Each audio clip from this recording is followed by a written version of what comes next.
জুৰি তুমি ভালে আছা নহয় হয় বাইদেউ বৰ্তমান মই ঈশ্বৰৰ আশীৰ্বাদত ভালে আছো বিৰাট ভাল কথা তোমাৰ স্বাস্থ্য কেনে এতিয়া বাইদেউ বহুতে ভাল এতিয়া খুধাৰ বাবে আপোনাক বহুত ধন্যবাদ দেই এতিয়া মই নিয়মিতভাৱে কিছুমান কাম কৰিব লৈছো যিটো মোৰ বাবে স্বাস্থ্যকৰ বিৰাট ভাল কথা নিয়মিতভাৱে নিজকে কিদৰে ৰাখা তুমি তাৰ বিষয়ে অলপ কবা নেকি নিশ্চয় মই এতিয়া দিনটো আৰম্ভ কৰো ৰাতিপুৱা এগিলাস গৰম পানী খাই আৰু ৰাতিৰ আহাৰ অলপ লঘুকৈ খাও আৰু 7:30 বজাৰ আগতে আহাৰ শেষ কৰিবলৈ চেষ্টা কৰো আৰু যিমান পাৰো ডিমৰু খাবলৈ আৰম্ভ কৰিছো ডিমৰু কিয় বাৰু কাৰণ মোৰ চিকিৎসকে কৈছে ডিমৰু ফল কেঁচা বা শুকান যিয়ে নহওক কিয় তাত বহুত আইৰণ থাকে অকল হেয়াই নহয় পটাছিয়াম কেলছিয়াম মেগনেছিয়াম কপাৰ আৰু ভিটামিন এ যিবোৰে শৰীৰ সুস্থ ৰখাত সহায় কৰে ময়ো ডিমৰু খাওঁ কিন্তু ইমান যে তাৰ উপকাৰিতা আছে সেয়া জনাই নাছিলো হয় ডিমৰুৰ বহুত উপকাৰিতা আছে ই খুব পুষ্টিকৰ 2টা বা 3টা মান খোৱাৰ পিছত সোনকালে ভোক নালাগে ইয়াক বেলেগ বেলেগ ধৰণেও ব্যৱহাৰ কৰিব পাৰি ডিমৰু এবিধ ফল হয় আজিৰ এই অনুষ্ঠানত আমি ডিমৰু গছৰ বিষয়ে অলপ আলোচনা কৰিম ট্ৰান্সৱৰ্ল্ড ৰেডিঅ'ৰ আশাভৰা আইদেউ অনুষ্ঠানলৈ স্বাগতম জুৰি আমাৰ লগত যোগদান কৰাৰ বাবে তোমাকো ধন্যবাদ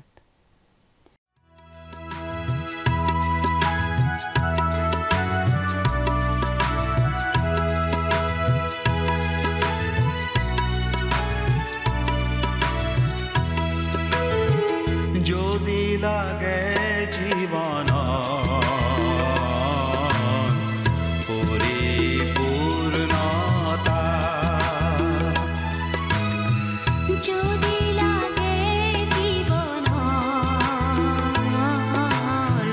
পরিপূর্ণতা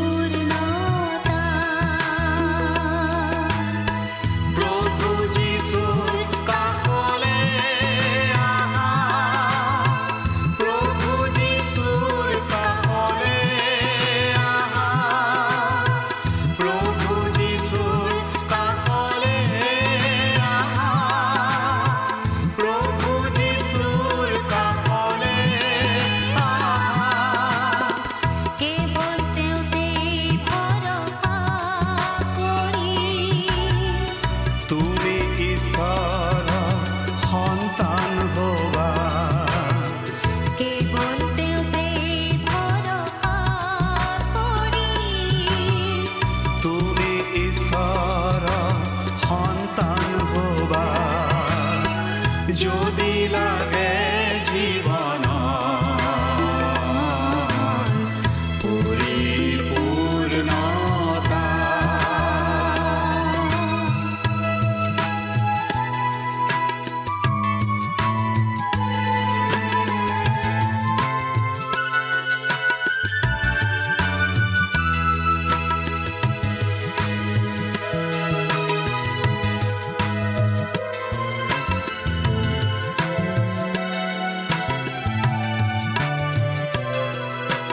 পুৰণি জীৱনৰ পংকিলতা দূৰ কৰিব তুমি নতুন হবা তেওঁৰ প্ৰেমৰ বাণী বিলাবলে জ্ঞান বুদ্ধি আৰু সাহস পাবা পুৰণি জীৱনৰ পংকিলতা দূৰ কৰিব তুমি নতুন হবা তেওঁৰ প্ৰেমৰ বাণী বিলাবলে জ্ঞান বুদ্ধি আৰু সাহস পাবা যদি লাগে জীৱন পৰিপূৰ্ণতা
প্ৰভু যীশু আৰু ডিমৰু গছৰ কাহিনীটো পঢ়িছেনে?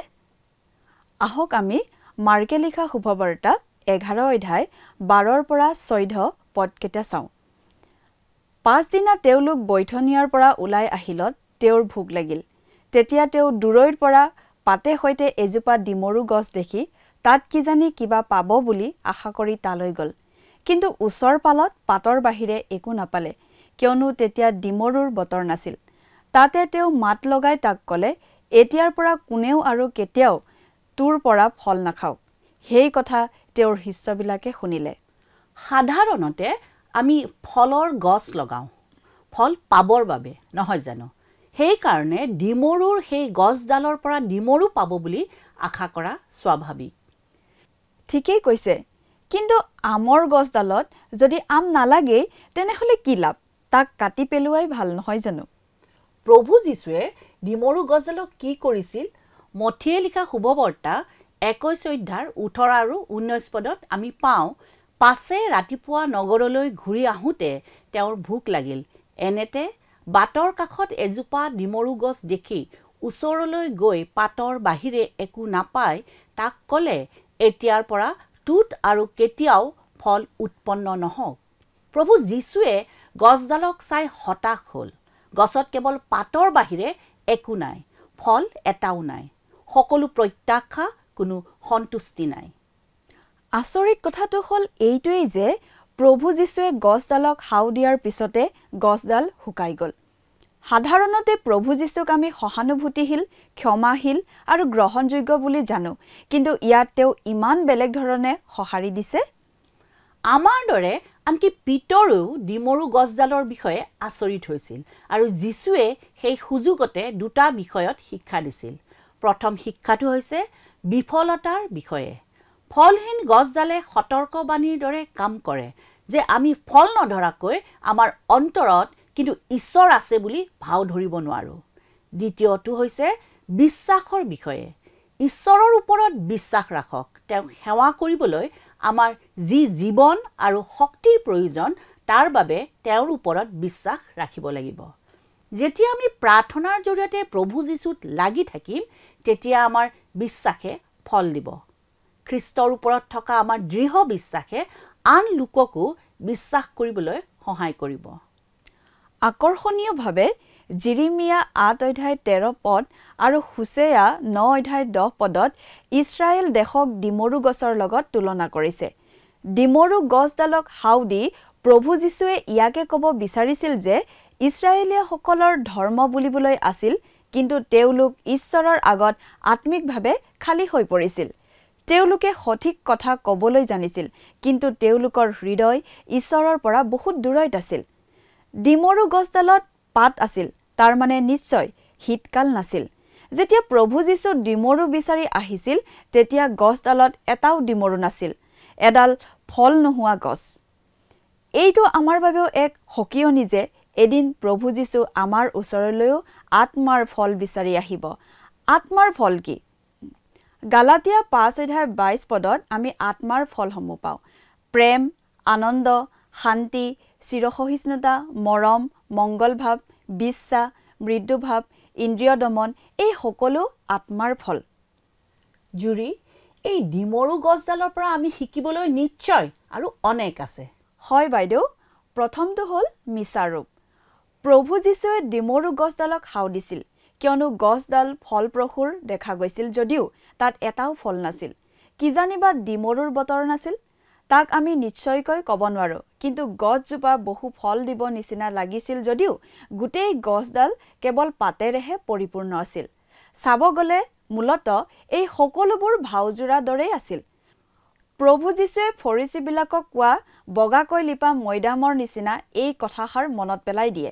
বাহিৰ ফালে দেখিব সুন্দৰ, কিন্তু ভিতৰ ফালে মৃত।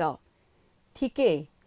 আমি মথিয়ে লিখা শুভবাৰ্তা 23 অধ্যায় 27 আৰু 28 পদত এইদৰে পাওঁ, হাই হাই কপটীয়া অধ্যাপক আৰু ফৰাচীবিলাক, তোমালোক সন্তাপৰ পাত্ৰ, কিয়নো তোমালোক বগাকৈ লিপা মৈদামৰ নিচিনা।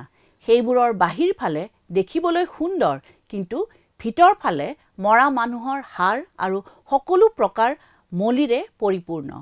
সেইদৰে তোমালোকো বাহিৰে মানুহে দেখাত ধাৰ্মিক কিন্তু ভিতৰে কপট আৰু অধৰ্মৰে পূৰ হৈ আছা।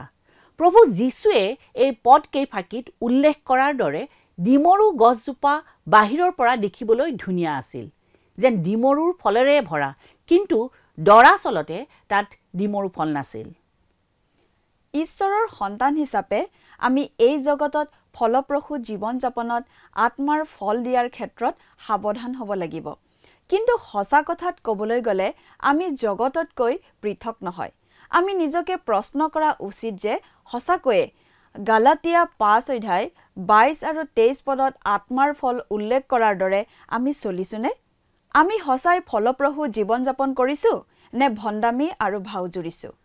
জুৰি, তুমি জানানে লোকে লিখা শুভবাৰ্তাত আন এক ডিমৰু গছৰ কাহিনী আছে? তুমি শুনিবা নেকি? নিশ্চয়, আমি সকলোৱে শুনিব বিচাৰিম। সেয়া আমি পাওঁ লোকে লিখা শুভবাৰ্তা 13:6-9 পদলৈ। পাছে তেওঁ এই দৃষ্টান্ত ক'লে, কোনো মানুহৰ দ্ৰাক্ষাবাৰীৰ মাজত ৰোৱা এজোপা ডিমৰু গছ আছিল। তাতে তেওঁ আহি তাৰ গুটি বিচাৰিলে, কিন্তু এটিও নাপালে। তেতিয়া তেওঁ বাৰী চোৱাক ক'লে, চোৱা, মই 3 বছৰ আহি এই ডিমৰু গছৰ গুটি বিচাৰি নাপাওঁ। ইয়াক কাটি পেলোৱা, ই কিয় ভূমিকো অকৰ্মণ্য কৰে? তাতে তেওঁ উত্তৰ দি তেওঁক ক'লে, হে প্ৰভু, এই বছৰো থাকিবলৈ দিয়ক।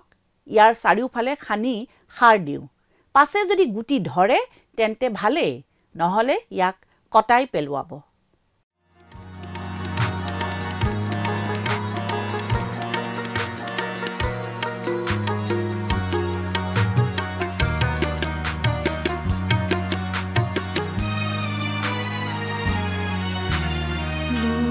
হে কৰুণাময় হৃদয়ত স্থান, হে যিশু দিয়া পৰিত্ৰাণ। লোৱা হে কৰুণাময় হৃদয়ত স্থান, হে যিশু দিয়া পৰিত্ৰাণ।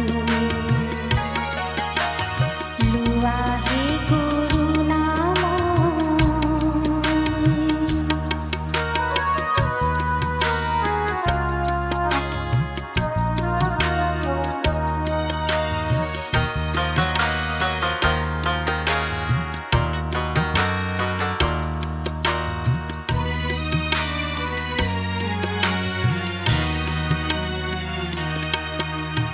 জগতে বখানে প্ৰভু তুমি দুখহাৰী, তুমি হে মুচিব পাৰা সকলো দুধাৰী।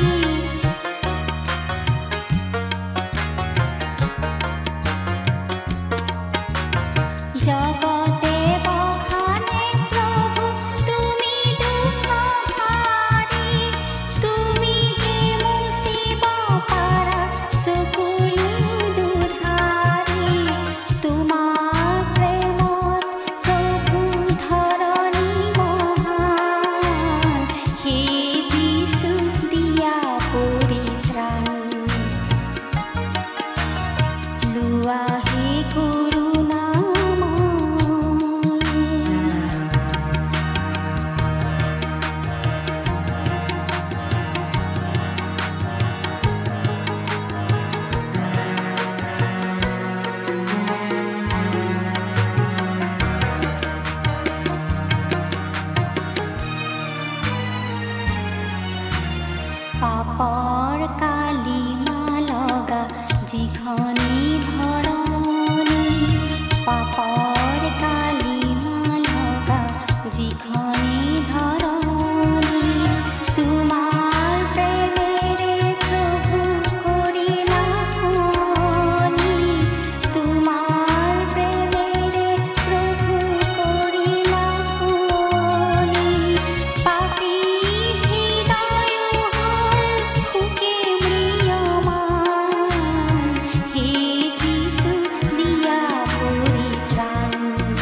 প্ৰভু যীশুৱে আমাৰ আধ্যাত্মিক জীৱনৰ বিষয়ৰ শিক্ষা প্ৰায়ে উদাহৰণ আৰু দৃষ্টান্ত ব্যৱহাৰ কৰিছিল যাতে আমি তাক প্ৰেক্টিকেলি বুজি পাওঁ বাইবেলত আৰম্ভণিৰ পৰা বহু কেইখন পুস্তকত গছৰ বিষয়ে উল্লেখ আছে এই কাৰণে নহয় যে ঈশ্বৰে গছ ভাল পায় তাৰ বাবে গছৰ কথা কৈছে কিন্তু গুৰুত্ব আৰোপ কৰা হৈছে গছৰ ফলৰ ওপৰত যেন আমিও সেই গছৰ দৰে ঈশ্বৰীয় ফল উৎপন্ন কৰিব পাৰোঁ যিবোৰৰ শিপাবোৰ গভীৰ আৰু পুষ্টিকৰ যেতিয়া প্ৰভু যীশুৱে ডিমৰু গছৰ দৃষ্টান্তটো কৈছিল তেওঁ আমাৰ দৃষ্টি আকৰ্ষণ কৰিবলৈ চেষ্টা কৰিছিল কাৰণ তেওঁ হ'ল এজন নিপুণ মালি তেওঁ সদায় আমাৰ জীৱনক পুষ্টি যোগায় আৰু সুৰক্ষা দিয়ে আমাৰ জীৱনৰ অদৰকাৰী বস্তুবোৰ কাটি পেলাই আৰু নতুনকৈ গঢ়াত সহায় কৰে যদি আমি নাৰ্সাৰীৰ পৰা এটা ডিমৰু গছৰ পুলি আনি আমাৰ বাগিচাত ৰুওঁ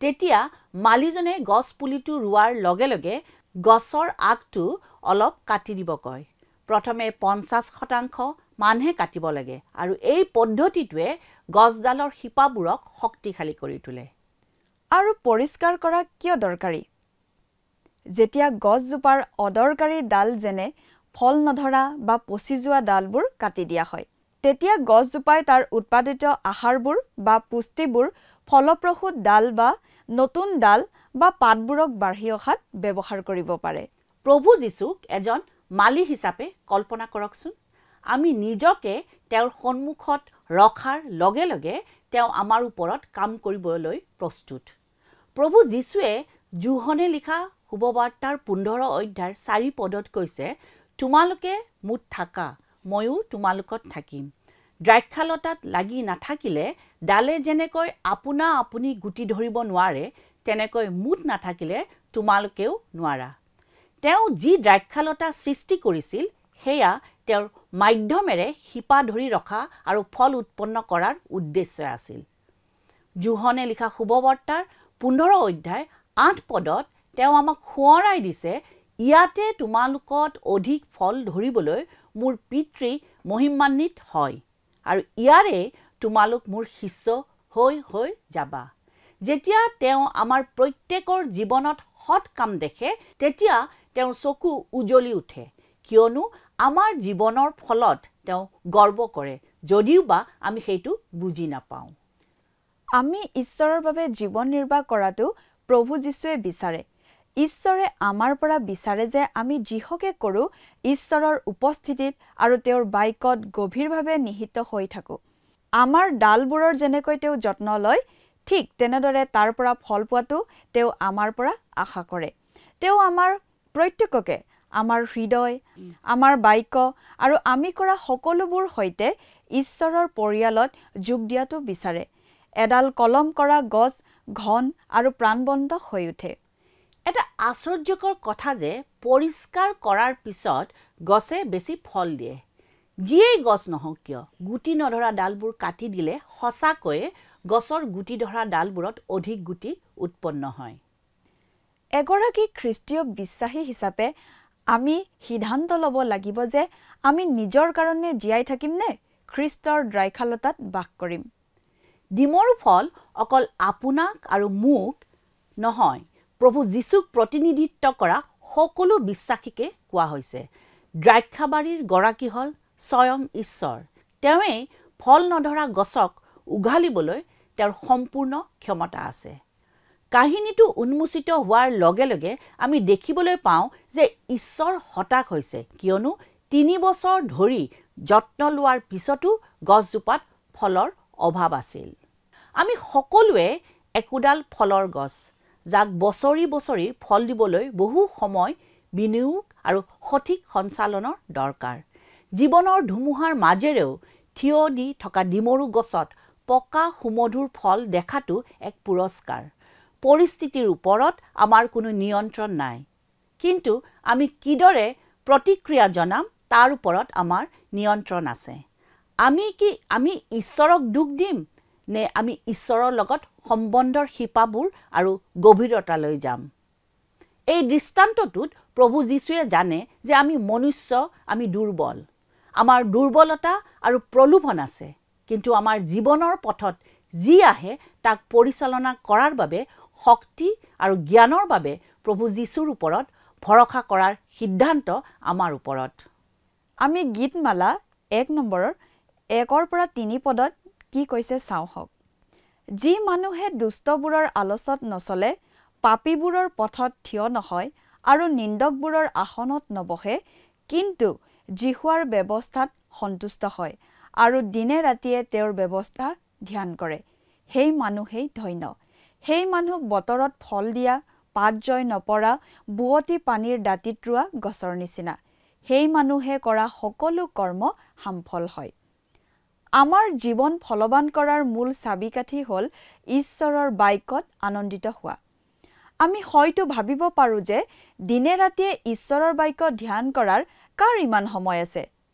ধ্যান মানে হ'ল আপুনি ইচ্ছাকৃতভাৱে ঈশ্বৰৰ বাক্য, তেওঁৰ প্ৰতিশ্ৰুতি আৰু তেওঁৰ আইনৰ ওপৰত মনোনিৱেশ কৰা বা গুৰুত্ব দিয়া।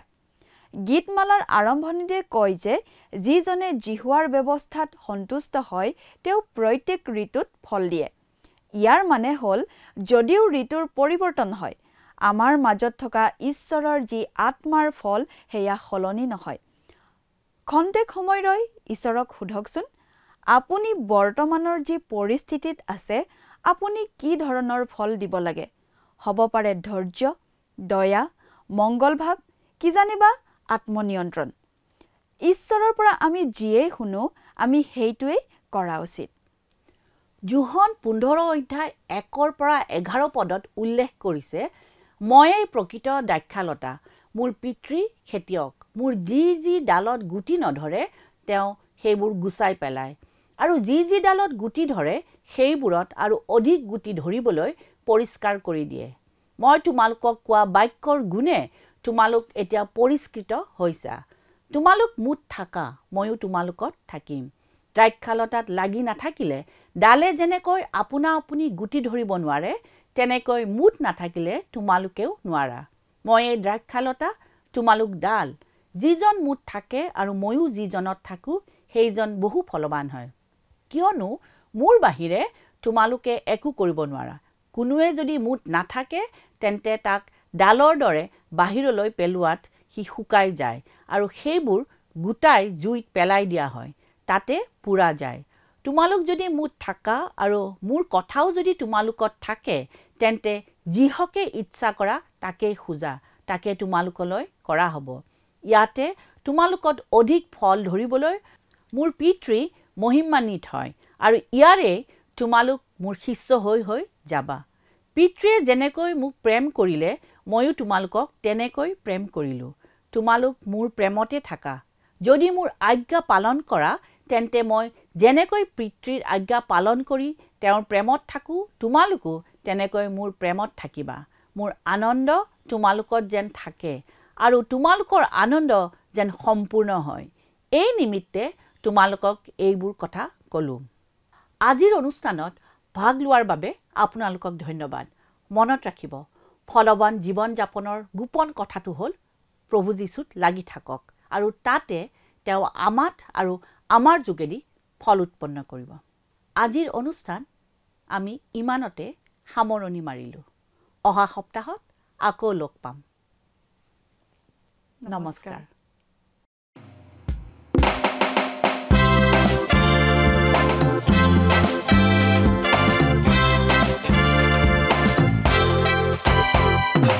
জীবন যদি বিফলতায় হয়, দুখৰ যদি পাৰাপাৰ নাই, তোমাৰ সেই দুখ ভাৰ যিচুক দিয়া প্ৰাৰ্থনাৰে আজি তেওঁ লৈ আহা। নিসংগতা তেওঁ দূৰ হয়, ভয়ৰ তেওঁত স্থান নাই, দুখৰ ছায়া তেওঁত নাই, তেওঁ যে শান্তি ৰাখক।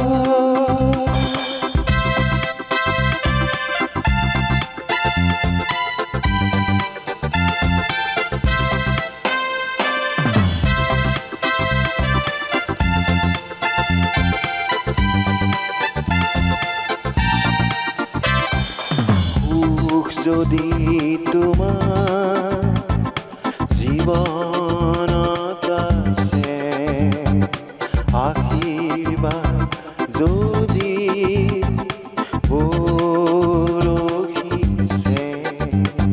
তোমাৰ সেই সুখৰ ভাগ তেওঁক দিয়া প্ৰাৰ্থনাৰে আজি তেওঁ লৈ আহা নিসংগতা তেওঁ দূৰ হয় ভয়ৰো তেওঁ স্থান নাই দুখৰ ছায়া তেওঁ নাই তেওঁ যে শান্তিৰ আকাশ নিসংগতা তেওঁ দূৰ হয় ভয়ৰো তেওঁ স্থান নাই দুখৰ ছায়া তেওঁ নাই তেওঁ যে শান্তিৰ আকাশ তেওঁ যে শান্তিৰ আকাশ তেওঁ যে শান্তিৰ আকাশ।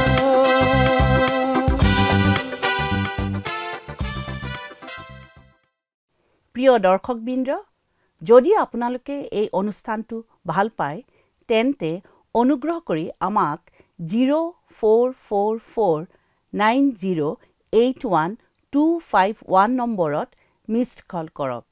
আমি প্ৰতিজন মিছড কল দাতাৰ পৰা এজনকৈ দৰ্শক বন্ধু বা বান্ধৱী বাছি ল'ম আৰু এই দৰ্শক বন্ধু বা বান্ধৱীৰ নাম আমাৰ অনুষ্ঠানত প্ৰকাশ কৰা হ'ব আৰু এটা পুৰস্কাৰ প্ৰেৰণ কৰা হ'ব।